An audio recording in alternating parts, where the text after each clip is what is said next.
Hello ছোট বন্ধুরা, আজ তোমাদের জন্য আছে ছোট্ট সিম্বা পর্ব 4 বোকা কুমিরের গল্প। একদিন এক জঙ্গলে ছোট সিম্বা, জগ্গু, বাম্বি এবং শ্যাম মিলে নদীর পাড়ে ঘুরতে গিয়েছিল। গরমের দিনে নদীর ঠান্ডা হাওয়া এবং জল তাদের অনেক শান্তি দিচ্ছিল। চারজন খুব মজা করছিল, নদীর ধারে দৌড়াচ্ছিল আর খেলাধুলা করছিল। হঠাৎ জগ্গু নদীর জলে একটি বড় শামুক দেখতে পেল। সে বলল, ওটা নিশ্চয়ই কোনো মজার জিনিস, চল আমি ওটা নিয়ে আসি। জগ্গু জলের ধারে চলে গেল, কিন্তু হঠাৎ সে কিছু একটা বড় নড়াচড়া করতে দেখল। ছোট সিম্বা বলল, সাবধান, ওটা কুমির হতে পারে। জগ্গু ভয় পেয়ে এক লাফে পালিয়ে এলো। তখন সবাই মিলে নদীর দিকে মনোযোগ দিয়ে তাকালো। তারা দেখল সত্যিই একটা বিশাল কুমির ধীরে ধীরে তাদের দিকে এগিয়ে আসছে। বাম্বি ভয়ে কেঁপে উঠল। সে বলল, আমরা এখন কি করব? এই কুমির যদি আমাদের দিকে আক্রমণ করে, আমরা তো পালাতে পারব না। ছোট সিম্বা তখন সাহস করে বলল, চুপ করে থাকো, আমরা সবাই মিলে কিছু একটা উপায় বার করতে পারব। শ্যাম তখন একটি বুদ্ধি দিল। সে বলল, কুমিরগুলো ধীরে চলে, যদি আমরা তাকে বোকা বানাতে পারি তাহলে সহজেই পালিয়ে যেতে পারব। ছোট সিম্বা তখন কুমিরের দিকে এগিয়ে গিয়ে জোরে চিৎকার করে বলল, ওহে কুমির, তুমি কি জানো? আমাদের রাজা আমাকে তোমায় জিজ্ঞাসা করার জন্য পাঠিয়েছেন যে তুমি কত বড়।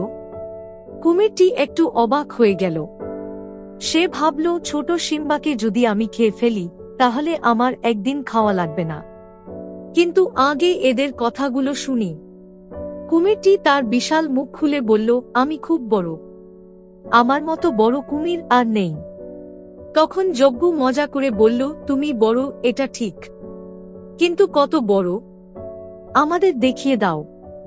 কুমির গর্বের সঙ্গে তার লম্বা শরীরটিকে পুরো প্রসারিত করে দেখালো।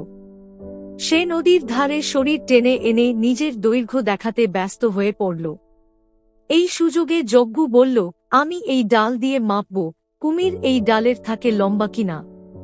কুমির মাপার জন্য অপেক্ষা করছিল, আর এই ফাঁকে সবাই মিলে পালানোর জন্য প্রস্তুতি নিল। ছোট সিম্বা বলল, এবার সবাই মিলে দৌড়াও। তারা চারজন একসঙ্গে দৌড়ে পালিয়ে গেল। কুমির বুঝতেই পারল না কি ঘটল। যখন সে বুঝল, তখন তারা অনেক দূরে চলে গেছে। তারা নদীর অন্য পাড়ে গিয়ে হাঁফ ছেড়ে বাঁচল। ছোট সিম্বা বলল, একসঙ্গে কাজ করার জন্যই আমরা এই বিপদ থেকে বাঁচতে পেরেছি। এই গল্প আমাদের শেখায় যে বুদ্ধি এবং ঐক্য দিয়ে বড় থেকে বড় বিপদও কাটিয়ে ওঠা যায়।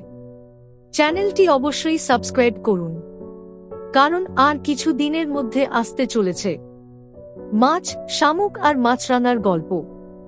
জঙ্গলের বন্ধুত্ব, জঙ্গল বুক পর্ব 9 হরিণ শাবকের বিপদ। ছোট্ট সিম্বা পর্ব 5 জলের জগৎ। এছাড়াও আরও আকর্ষণীয় গল্প চ্যানেলের অন্যান্য পুরানো গল্পের লিংক ডেসক্রিপশন থেকে পাওয়া যাবে। যদি কোনো বন্ধু থাকে যারা বাংলায় এই ধরনের ভিডিও দেখতে চায়, দয়া করে তাদের সাথে ভিডিওটি শেয়ার করার অনুরোধ থাকলো। ভিডিওটি দেখার জন্য আপনাকে অনেক ধন্যবাদ।